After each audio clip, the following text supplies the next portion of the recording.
All right, so let's talk about building bone health after cancer. I'm JC. I'm a clinical exercise physiologist and a cancer exercise specialist. And when it comes to building back bone health, it's something that a lot of people misunderstand and they just think, I'm going to add a weighted vest to my routine, to my walks, and then I'm just going to, magically build bone health. But in reality, to build bone health, you need more than a weighted vest. A weighted vest is one of the tools in building back your bone health, but it's not the main tool. And to be honest, it's not even one of the, key players in it at all. It's just a tool you could use. So let's talk about what you actually need. Now, there is kind of like, I guess the best way to explain it is there's different levels, and you want to make sure you have all levels to be able to build bone health. If you're doing one or the other, you're not going to have the best opportunity at building bone health because after cancer, even during cancer treatment, then medications make it hard and actually increase the bone loss. That's why there's a higher risk of osteoporosis and osteopenia because the medications kind of put you into that bone loss state. So in order to fight the bone loss state, you need a stronger stimulus than the medication. And the only way to do this is to maintain consistency for a long period of time because it takes daily habits, and then those daily habits turn weekly, weekly turns monthly, and monthly turns into yearly. So it takes a long period to fight that bone loss. So make sure that you remember that before you think, okay, I'm just going to walk for 10, 15 minutes with a weighted vest and then that's going to fix it. It takes more than that, and it takes a long time. You should not be expecting to build back your bone health with less than 6 months. 6 months is the absolute earliest, but in reality, you should wait 6 months to a year before of consistency before you can actually build bone health. If you were inconsistent with your training for 6 months and you look back at your bone results and you're like, oh man, exercise didn't work. It's not that exercise didn't work. It's that you didn't give it the enough consistency to make that stimulus happen, or your routine was not correct to make that consistency happen so you can build bone mineral density. What are some things that don't build bone mineral density in terms of weightlifting exercises? Wall sits. Wall sits do not build bone mineral density. So you could do 3 minutes, 4 minutes, 20 minutes, 3 hours of a wall sit. You're never going to build bone mineral density. A plank does not build bone mineral density. Sit ups do not build bone mineral density. So it's very important that your training, the exercises that you're actually doing, actually impact your bones in the way that you want it. Now, let's start with the foundation. Yes, quick disclaimer maybe, obviously your nutrition is important, getting enough calcium, vitamin D in your day, it's extremely important to do. So that's going to be for another episode, but that is important to have. Crystals are a great resource as a dietitian if you want some more information on that. But let's talk about exercise, right? First thing you need to do is a foundation. You need to be moving throughout your day. You can do a 20-minute workout, 30-minute workout. You can do the right things in those 20 to 30 minutes. You're not going to be able to build enough bone mineral density because the majority of the day you're sitting down. So you want to make sure you're getting enough steps throughout the day and that you're walking. Sitting is going to help you negatively lose more bone, right? So sitting does not help when it comes to building bone. Sitting is actually what causes more bone loss because your body says, oh, I'm not using my bones. Let me use this extra calcium somewhere else. Let me use this extra energy somewhere else. So instead of putting it into your bone, it just replaces that energy and does something else with it. Okay. So you have to tell your body to build more bone. The most basic thing that you can do to tell your body, hey, we need to start building more bone is to walk. Now, there's two things when it comes to walking. Number one, it needs to be constantly throughout your day. You can't just take an hour of a walk and then sit or lie down for the next 23 hours. That hour walk is not going to be enough to compensate for 23 hours of lying down or sitting. So you want to sit less and move more. Your stereotypical advice. You want to sit less than 6 or 7 hours a day. Okay. Now, when it comes to your steps, you don't need 10,000 steps in a day. But getting 7, 8, 9,000 is a great place to be at. If you're not there yet, that's okay. You can work towards reaching that goal. So making sure you're getting enough steps is the very foundation. Making sure you're taking the stairs is extremely important. And then from there, instead of just getting enough steps, you do want to focus on an intentional walk. So this is where that 45 minutes, hour walk really helps. If you're doing, 45 minutes of a walk and you're sitting down or lying down the rest of the day, yes, that walk is still important for other reasons, but not so much impact for bone mineral health. But if you're doing an hour to 45 minutes of a daily walk, for example, and you're taking the stairs throughout the day, and you're constantly moving throughout the house, and you're doing chores, you're just getting little bites of steps throughout your day. That way, your body's going to be better at building more bone mineral health because you're telling it, hey, we are constantly moving. I need you to keep up with a constant impact on the floor daily. So these bones need to get stronger. Now, that is the foundation. If you walk, you could still lose bone mineral density. It's going to slow it down, but you need more than just walking. Walking is just the foundation. This is the floor. Okay. Now, once you've already gotten into a rhythm of walking, if you can get into a jog, an intentional walk or intentional brisk walk or an intentional jog, that's going to be the next step, right? That's going to be your next level per se of building up a little bit more contact and impact with the floor. Because remember, what builds mineral density? It's the contact, that pounding of the bones, pulling of the bones, putting pressure on the bones, and running, jumping, walking all puts pressure, puts pulls on the bones, and makes impact on the bones. That impact, that pressure is what tells the bones or the brain to tell the bones, hey, we need more bone mineral density. Shape up. Okay.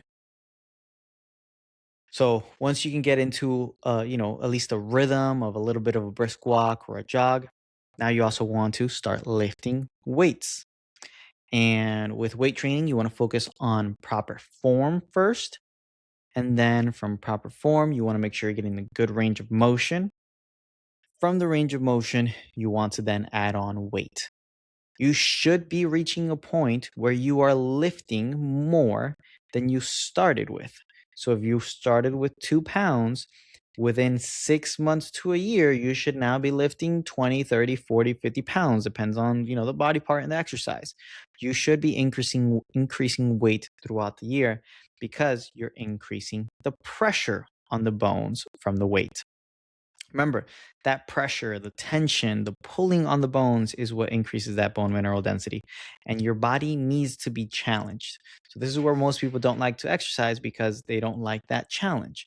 I am not saying you should get on the bar and put 500 pounds, but I am saying if grabbing, 8 pounds feels a little bit more challenging than grabbing 5 pounds, then maybe you should be grabbing those 8 pound weights. That's what I'm saying. And that's an example of challenging your body because when you lift weights, that weight makes your muscle pull on the tendon, pulling on the ligaments, and then pulling on the bones. That pulling from the muscle is the tension that the bones need to say, hey, we need more bone mineral density. So once again, this is a process. You need to learn what the proper form is. You need to make sure you have the range of motion because more range of motion, more muscle activated, more muscle pulling on the bone. Okay. Or harder tension on the bone. Let's put it that way. So from walking, making sure you're doing a little bit of jogging if you can here and there because we want that contact on the ground, remember? Then lifting weights, that's basically your foundation. That's your core movement of having a good foundation, the four pillars, for example, of making sure you're building or you're able to actually build some bone mineral density. Now, here's the thing, you cannot stop here. You have to continue to progress. And what that means is you also have to work into jumping. Okay. So if you're walking already, and let's say maybe jogging is not for you right now, then adding on a weighted vest. That's where a great place where you can add on a weighted vest because you're putting more pressure on your body, more pressure on the bones. That's an example of where rucking or adding a weighted vest is great to make sure you're taking your walks to the next level. But if you're barely getting a 10-minute walk, you can't do a 10-minute walk, then adding on, 10, 15 more pounds it's not going to be the best. You want to make sure that you're actually able to walk for long periods of time, 30, 40, 50, 60 minutes at a time. And that way, that weighted vest makes your heart rate go up and actually increases the pounding over time. So that's how you can level up your walks or jogs or hikes, right? It's by adding on weight. For your lifts, you can level up. The first way is going to be by adding some form of jumping. And then the next level to that is adding some jumping with weights. Now, here's the thing, before you get into jumping, you want to make sure that you're actually able to do quick bursts of exercise. If you just start jumping right now without having, jumped in the past 20 years, you're going to be in a lot of pain because that quick sudden movement is what causes Achilles tears, is what causes micro tears in the tendons, and then you're going to be sore, achy for months to come. You want to avoid that. The way you avoid that is by increasing your range of motion first. So, for example, particularly in your calves, if you have tight calves, you can't really get your heel below your toes that much, as an example, then you want to get that range of motion first before you decide to start jumping. Otherwise, that's going to be a huge shock to your tendons and your joints, and you're going to be in pain. I literally just had a client the other day. She wasn't working with me when this happened, but she tore her Achilles because her trainer had her jumping and she's never jumped before. Now she's been with me for, I don't know, 4, 5 months now. We have not gotten into the jumping stage yet. Number one, because that's not the goal. But number two, she doesn't have the range of motion in the calves, in the Achilles, and the ankle to be jumping yet. We are adding weight and we are increasing the range of motion on the calves and on the hips first. So I think I digressed there a little bit. But the way you start is particularly with the calves. You want to make sure that you're getting a good stretch in, get that range of motion. So there's a slant board. You've probably seen this in physical therapy somewhere where they have like this board that you step on, and you can get a good calf stretch that way. That's what you want to do. You want to make sure you're getting a good calf stretch. Then from there, you want to focus on doing calf raises with your heel below your toes. You can use that on a slant board. I'll see if I can put it on the link in the description below so that way you can get yourself a slant board if you need it. And then from there, you're going to do quick motions on the slant board with your heel below the toes. That's going to prepare you for that quick movement of jumping. That's how you use your strength training program and flexibility or mobility program to get you into jumping. Once you can actually do that without being sore, without having aches and pains, that's when you can actually start incorporating your jumps. And for your jumps, you want to do small jumps in the same spot. So think like if you're going to jump rope, that's the type of jumping that you want to do. Just very small, tiny jumps. From there, once your body is accustomed to that, and because you can do, call it 25 to 50 small jumps without being in a ton of aches, pains, and soreness the next day, that's when you can do some small bounds. So jumping forward and jumping sideways. Small bounds though. You're not jumping as far as you can, as hard as you can. You're doing very small. So think like maybe like 2 inches high off the ground and just hopping a little bit forward. Like if you're to show how to jump to let's call it a 4-year-old, that's how you would do your jump. It's just a small little jump forward, small little jump sideways. You're not doing this fast. You're not doing this for cardio, by the way, because this is the biggest mistake that people make is that they start doing jumping training and they treat it like cardio. So they just try to get as many jumps as they can. That is the worst thing for you. You're doing anywhere between 5 to 6 reps. Not 12, not 15, not 20. You're going to start getting out of breath and you're going to be like, wow, this is a great form of cardio. Let me do 15 or 20 of these. No, do not do that. This is not your cardio. Use your cardio for something else. Because if you do your jumps for cardio, you're going to regret it the next day. I see it all the time. In fact, I knew someone who, never jumped in the past 30 years. They started including jumps as their form of cardio. They had to go to the hospital because they were just in a ton of pain and their back was in a ton of pain because the spine was just not ready to have that type of load. Now, just so you know, I'll kind of use this another example here. You know how like we tend to uh think that kids should not be lifting weights, for example, because like they could get hurt because they're using weights. That's a myth, and I'll explain how this ties to jumping. Jumping puts 4 times the force that any dumbbell is going to put on your body. So that's why your goal is to go from weightlifting to jumping. Nobody tells kids don't jump because it's dangerous, even though it's puts 4 times the force as weightlifting does.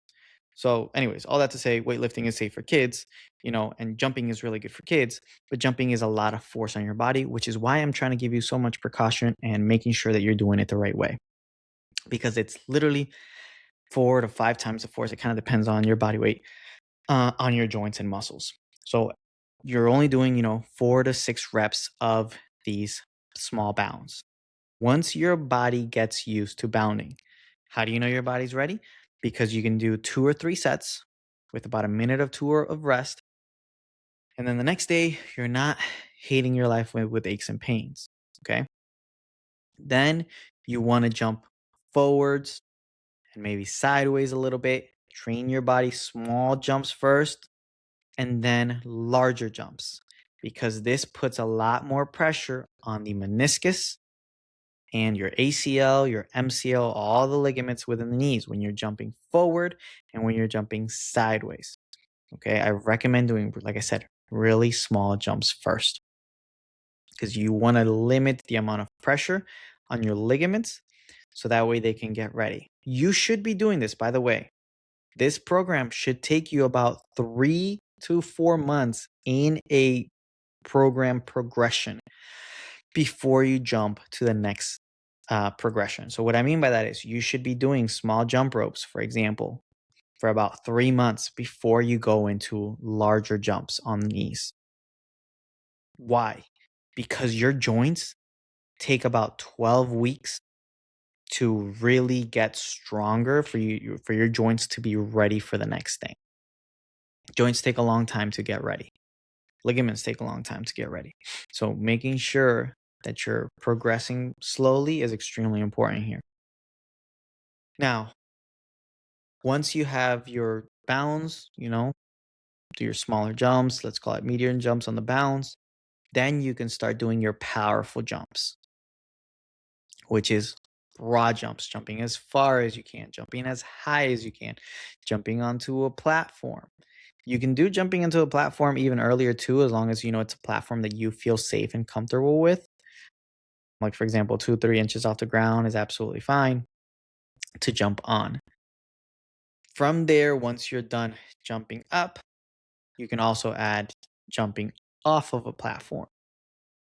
So, maybe you're in a 24-inch box, 30-inch box, whatever type of box you're using. You're increasing the height within that time period and then jumping off of it. You want to make sure you land um, heels, ankles, knees, and hips, that you're absorbing the fall every single time. Okay. Because that's going to help bring the impact and let it travel appropriately throughout your body. If you just fall stiff leg, that's just going to hurt the joints and it's not going to absorb the impact. It's just going to create aches and pains, particularly on the spine, on your lower back, and on the hips. So you want to make sure you're falling heels, ankles, knees, and then hips, absorbing that impact on contact to the ground. From there, your next step is to fall and jump. So you're going to train your body to fall, absorb impact, and then jump again. And that jump can be forward, it could be diagonal, it can be sideways. You do want to make sure that you're training your body in multiple directions once you get used to it, because your bones get built in the ways that you actually load them. So many people don't know this, but bone mineral density is, the density inside your bones, but your bones restructures according to how you load it.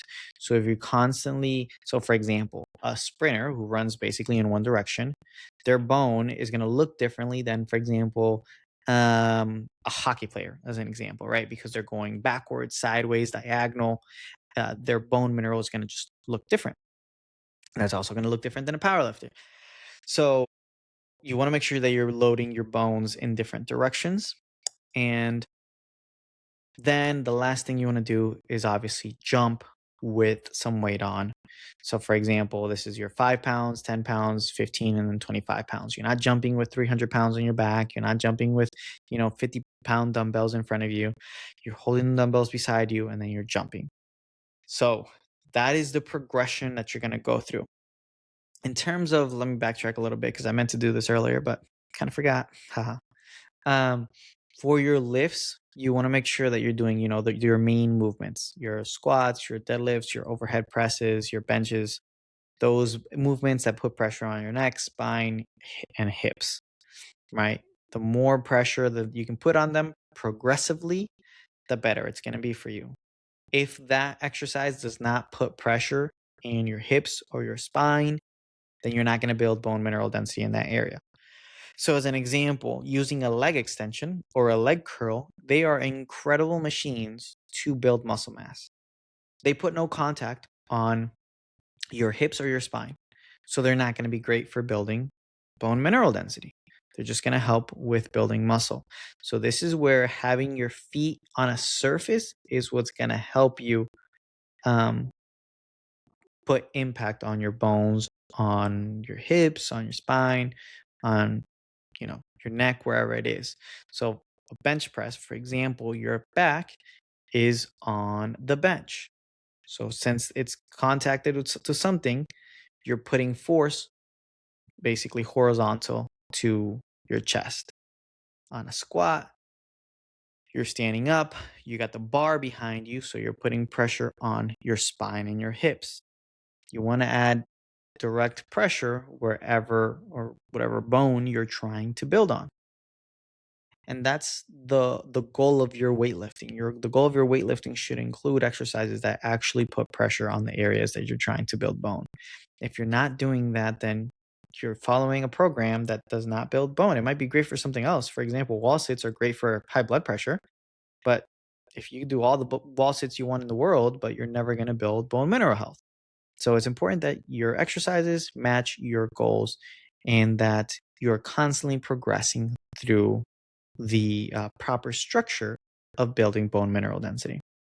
Now, the last thing I'll kind of mention here is in terms of safety. If you have bone metastasis, forget everything I just said. Do not follow any of this advice.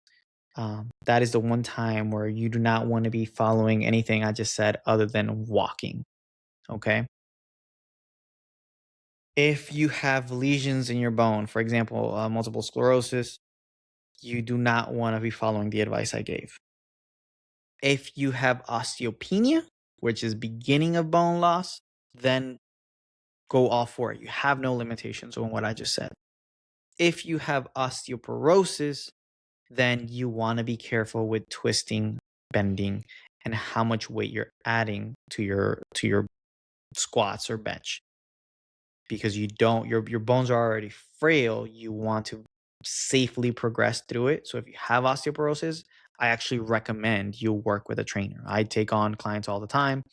They're all online, and I monitor and I make sure that they're doing the exercises safely and that they're progressing safely. But absolutely no twisting or bending, because when the bones are already frail, you don't want to do a sudden movement that could crack it. So that's extremely important to do. However, with osteopenia, you are a little bit more free because it's not complete bone loss. It's just the beginning of it. And that's really where you're going to see the most benefits. Now, the last thing I will let you know is that I mentioned it earlier here. It takes 6 months to a year. So 6 months to a year from following the plan that I just gave you, meaning you're jumping with weights, you're adding strength training, you're walking daily, you're taking, intentional walks / short runs, maybe jump roping, like 6 months to a year from that point, not 6 months to a year from I just started walking, because you haven't done the right things to help build that bone mineral density. That being said, building and maintaining are two different things.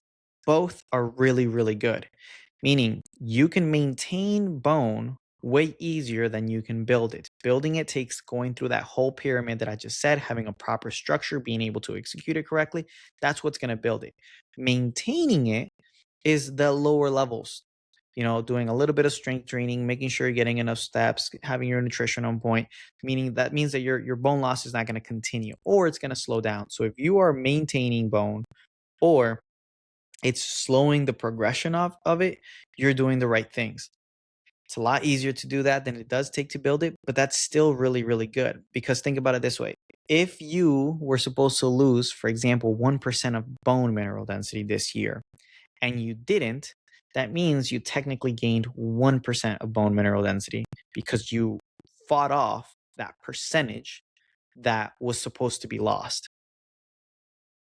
So to build it, you don't need to build 1% of bone mineral density. You actually need to build 2% of bone mineral density to actually see some improvement, which is why it's a lot harder.